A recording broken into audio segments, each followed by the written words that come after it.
Qui joue autour de la table? Qui est un fan de concours en tout genre? Non, personne. Jeux vidéo, oui, mais concours. Oui, mais non, je disais concours. Je dis non, j'aurais posé la question qui aime les jeux vidéo? Qui joue? Non, oui, non, d'accord, mais concours, j'avais dit concours. Oh, chipoter avec les mots, c'est embêtant. C'est une véritable addiction pour certains, alors. Ben oui, pour certains, tout le temps libre, il passe au détriment de la vie familiale par moment. Et il faut savoir que ces joueurs, eh bien, ils ont parfois des techniques bien rodées parce que les organisateurs de concours, ils ont un nombre de participations limité avec un numéro de téléphone et avec une adresse email. Mais ça n'empêche pas les joueurs acharnés de multiplier leur numéro de téléphone, d'acheter différentes cartes SIM et de multiplier les adresses email pour jouer plus de fois et augmenter leurs chances de gagner quelque chose. Et il y a des sites internet qui ont bien compris que c'était dans l'air du temps et qui surfent sur la vague de ces concouristes acharnés. Vous connaissez peut-être footconcours.com. C'est un site qui référencie, regroupe les différents concours qui ont lieu en Belgique et en France et qui offrent même les réponses aux concours. Ah, ben ça, c'est bien. Ça, c'est pas mal. Voilà, vous faites tout d'une pierre deux coups. C'est pas le seul site, on en a un autre, concours.be. Et là, c'est encore mieux. On vous donne les réponses et en plus, on joue à votre place. Oh non, bah ça, c'est trop facile. Mais c'est facile, oui, c'est vraiment pas mal. méga facile. On en parle avec l'un des fondateurs de ce site. Faisons on va lui ça. demander de venir. Alessandro Carlisi, rejoignez-nous. Bonsoir. Bonsoir. Ça fonctionne comment, votre site? Qu'est-ce que vous proposez exactement? Donc c'est le site concours.be Oui, dans le précis. Concours.be, voilà. On référence tous les concours qui existent, une grande partie en tout cas sur Internet. On les liste. L'utilisateur qui est membre de notre site choisit le concours auquel il veut jouer. Il arrive sur le concours, donc par exemple le concours de l'RTBF. Il triple-clique dans une case, on lui dit où cliquer. Le formulaire se remplit, nom, prénom, adresse, numéro de GSM, tout. Et il remplit, il coche la bonne réponse à la question. Voilà, bon, on va voir peut-être un petit à travers de comment ça fonctionne vraiment. On a les images du site. Combien d'utilisateurs pour l'instant et combien de cadeaux gagnés? Est-ce que vous avez des statistiques à nous donner? On a quelques stats. Alors, d'un point de vue global, parce que 90% de notre activité se déroule en France, on a un peu plus de 500 000 personnes, 100 000 Belges. Ouais. Au niveau des gagnants, on a 300 témoignages par mois, en moyenne. 2 personnes qui ont gagné, plus tous ceux qui ne le disent pas. Voilà, on a 3000, 3500 joueurs par jour et on totalise entre 60 et 80 000 participations quotidiennes au concours. Alors comment vous choisissez justement ces concours qui sont à l'affiche? Alors premièrement, il faut que le concours soit gratuit et sans obligation d'achat. On contrôle ça. On contrôle le règlement. Est-ce qu'il est déposé? Est-ce qu'il tient la route? Est-ce que c'est pas... Est-ce que le concours n'existe pas uniquement pour voler les informations personnelles des joueurs? Critères de sélection internes. Et puis on les diffuse. D'accord. Alors l'inscription sur votre site est gratuite. Ceci dit, vous ne faites pas du bénévolat. Alors comment gagnez-vous votre vie avec ce site? Au départ, ça l'est toujours. Le site est gratuit, le logiciel est gratuit. On gagne notre vie maintenant parce qu'on a atteint une taille critique qui intéresse les annonceurs. C'est-à-dire que quand on référence un concours, on envoie plusieurs milliers de personnes sur le jeu. Et alors, des sociétés nous contactent pour faire partie des top concours dans notre liste. C'est un truc tout bête, mais si on participe à un concours, c'est qu'on a envie de jouer. Exact. Maintenant, quel est l'intérêt de s'inscrire sur un site comme le vôtre si on joue plus, toute la machine fait tout pour nous? Alors, nous, on ne vise pas les concouristes à proprement dit. Donc, on a fait un sondage en interne. Les gagneristes, alors vous visez les gagneristes.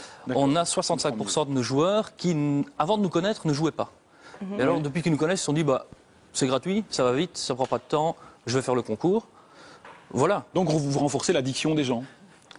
On ne peut pas vraiment parler d'une addiction parce que nous, on n'a pas des joueurs compulsifs, on n'a pas des joueurs à 20 numéros de téléphone. Pour vous donner des stats, le plus gros joueur a joué à 31 000 concours chez nous. Ah, quand même! 31 000 concours? On les compte en sur les doigts combien de temps? Sur 2 ans.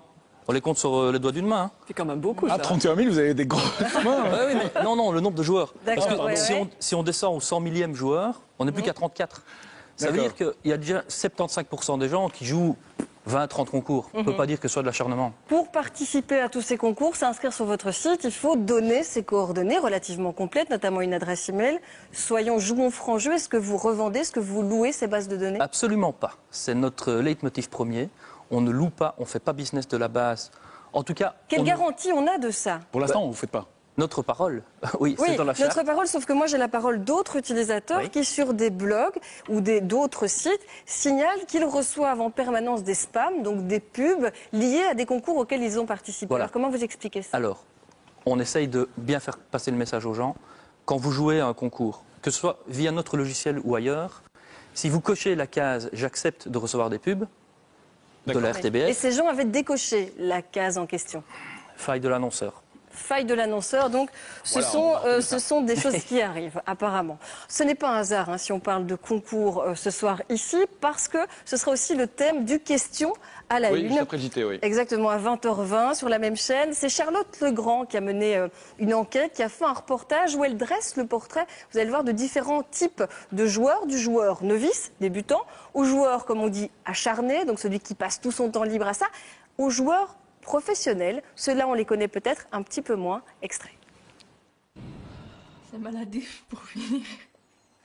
C'est l'adrénaline ou ce sont les gains? Ce sont les gains et alors on boit quand on reçoit les mails qu'on gagne, donc on refait des concours.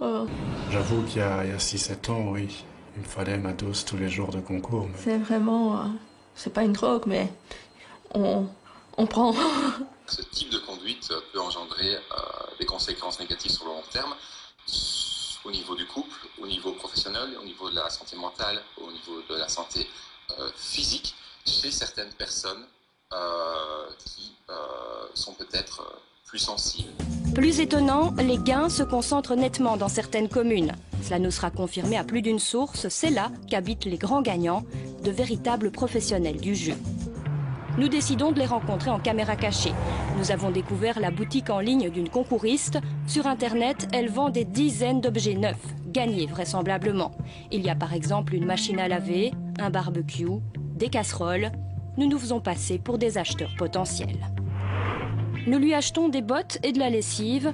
Elle possède une cargaison de détachants liquides et d'adoucissants. Cette dame nous explique en avoir acheté 130 bidons juste pour participer à un concours de machine à laver organisé quelques mois plus tôt. Een 2 jaar garantie op. Dat is splinternieuw. Dat is splinternieuw, dat is vrijdag geleverd. Ah ja. Dus dat is 2 jaar garantie op. Dat is naar de wedstrijd en ik heb zelfs dezelfde. Ja. Like die Silan heb ik moeten kopen om maatmachine te winnen. Je moet er iedere keer een kastticket bij steken. Ik speel op veel namen. Op mijn familie en vrienden zie je, omdat dat dan de kansen vergroot. Hè. En als ze winnen, als de vriend wint. Voor mij, maar dan geef ik ook een cadeautje. Een percentage zo gezegd. Un percentage. Ja. Mais que pense le fisc de ces concouristes professionnels? Un particulier peut-il vendre des lots sur Internet sans rien déclarer, sans payer d'impôts?